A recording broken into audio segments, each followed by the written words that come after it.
Magandang araw po sa lahat ng ating mga kababayan sa Pilipinas at sa lahat ng ating taga-subaybay sa ating programang Manage Life Radio, maging sa ating mga estudyante sa The Late Start Investor Class at sa ating mga estudyante sa Think and Grow Rich Class. Magandang araw po sa inyong lahat.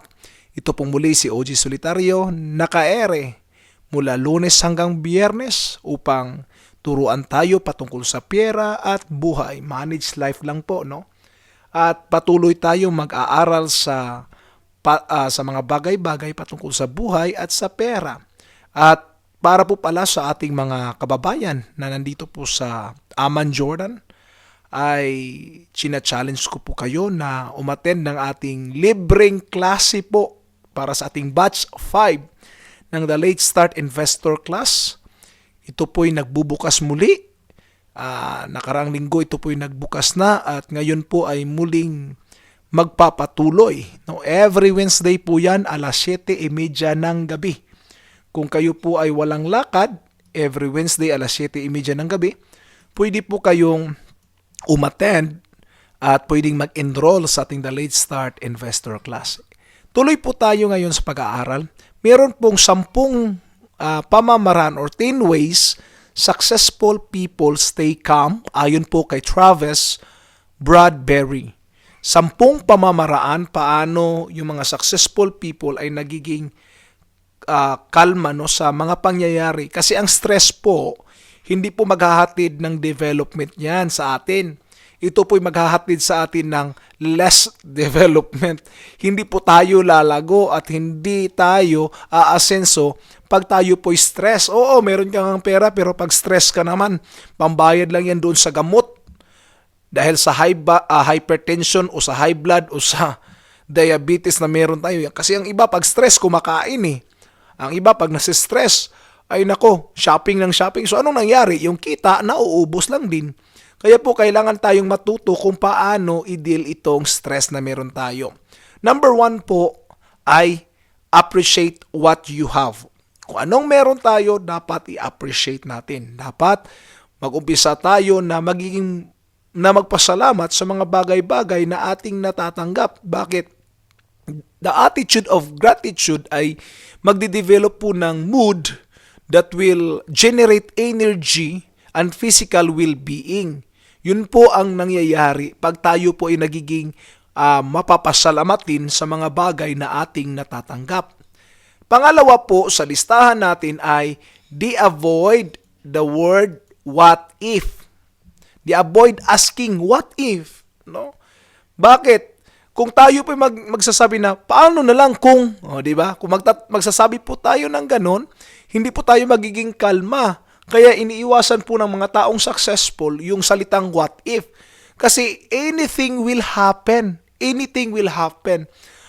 Kasi ganito, paano na lang kung malulugi? Ang tanong dyan, paano kung magsasucceed? Paano kung yayaman ka? Minsan kaya, paano kung malidisgrasya? Paano kung hindi? O, di ba? Tayong lahat ay nakakaharap talaga ng mga bagay-bagay na ito. Pero ang tanong po ay, paano po natin ba ito hinaharap? Ano po ba ang naging ugali natin sa pagharap ng ganitong sitwasyon? Dapat alamin natin na pagdating ng mga bagay-bagay, huwag tayong padalas na magtanong ng what if. What if? Kasi lahat ng bagay ay posibleng mangyari sa atin. Pangatlo po is stay positive. Anong ibig sabihin ng stay positive? Pag ang ating isip po ay negatibo, ang lahat po ng ating pakiramdam sa puso ay negatibo. At ang maging aksyon natin ay negatibo. At eventually, ang maging resulta ay negatibo. TFAR po yan. No? T means thought. Kailangan maging positibo ang ating thought. Kailangan ang ating feelings, ang ating action, TFAR. At ang result, dapat magre-rely din yan sa thought natin. Kung thought natin negatibo, the result will be negative. But if it is positive, what will happen? Everything will become positive. Dito po tayo sa pang-apat. Disconnect. Ibig sabihin po ng disconnect is kalimutan mo na yung trabaho pagdating sa bahay. Kalimutan ang technology. Dapat take off away from technology when you are really at home, when you are resting, you have to disconnect yourself from these things. Bakit po? Madalas po kasi nauubos ang ating panahon sa teknolohiya. Dapat po bawas-bawasan natin yung Facebook natin. No? Hindi lahat ng oras ay nakaharap tayo sa Facebook. Dapat matuto naman tayo mag-disconnect. Maging sa telepono, yung tilibabad, hindi po nagiging positibo yan. Nasa stress po tayo niyan, no? Lalo pa kung halimbawa ang television ay nandoon din, no? Nanonood tayo ng CNN, BBC, ABS-CBN, GMA, mga balitang hindi magaganda.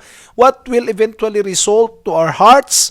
Ang magkakaroon po tayo ng stress at hindi tayo makakalma. Number 5, delimit their caffeine intake. Hindi sila gaanong nagka-caffeine. Ibig sabihin, bawas-bawas muna ng kape, bawas-bawas muna ng Coca-Cola at Pepsi. Bakit po? Nako, ang caffeine yan ay napakahaba. At madalas po hindi tayo nagiging kalma kung halimbawa panay tayo intake nito. Kasi alam naman natin kung ano ang nagagawa ng caffeine, no? Natitrigger yung pagre-release, caffeine triggers the release of adrenaline. At ang adrenaline is the source of the fight or flight response. Ibig sabihin, fight or flight. Yun ang madalas na response dito. At madalas kang kinakabahan pag halimbawa nandyan yung caffeine na yan. Ang stress na nagagawa ng caffeine ay talagang napakahirap, no? May iba nga hindi nakakatulog na dahil sa caffeine.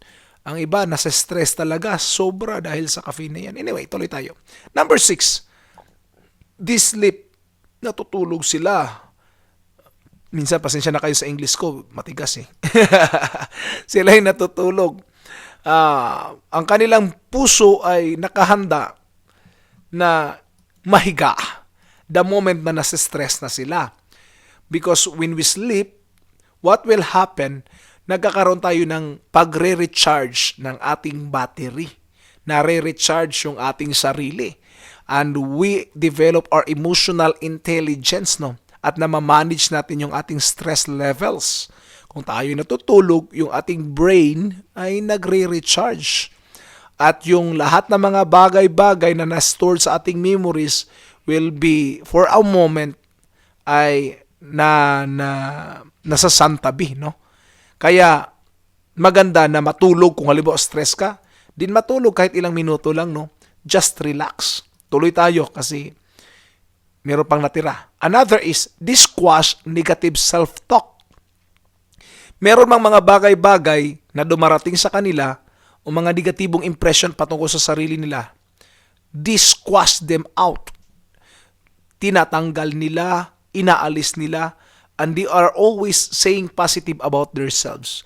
Maaring ang sabihin ng ibang tao sa kanila negatibo na, but develop a positive talk. Kung gusto nating makawala mula sa stress na yan, huwag tayong magsalita ng negatibo sa sarili natin. And never say the word na never, worst, ever. Mga ganun ba ng mga word? Nako, panay, the moment we are mentioning the negative words, pumapasok yan sa ating kokote, pumapasok yan sa isip natin, and eventually what will happen, tayo lang din ang nahihirapan kasi nasi-stress na tayo. Number 8, they refrain their perspective. Lahat tayo dumarating sa iba't ibang sitwasyon sa buhay. At lahat tayo nakakaranas ng problema. But the question is, how do we look at it? Perspective. Madalas kong tinatanong, kailan naging malaki ang ibon kaysa bundok? The moment na mas malapit ang ating tingin sa ibon kaysa bundok. Tama ba? So but when you change your perspective, you see, you look at it farther, makikita mong mas malaki pa rin ang bundok. Ngayon, ang nagbabago lang paningin. Maaari pagtitingin ka sa isang coin, nakikita mo mukha ni King Hussein. At sabihin mo, bawat coin may mukha ni King Hussein. But actually, sa ibang side, hindi lang mukha niya ang nakikita mo. Meron pang iba. Number 9 is the breath. So take a deep breath. Kung halimbawa, yun ang pinakamadali na kung gusto natin makarelease sa stress. Take a deep breath. Last but not the least is use support system. Ibig sabihin, kailangan natin ng tulong na iba. Ask for help for someone. And you can come. Talk to someone, no, para makarelease ka ng stress at mawala yung maging kalma tayo, mawala yung pakiramdam natin. So there are a lot of ways to lessen our stress at maging kalma tayo. And I hope you learn something from here or from this lesson.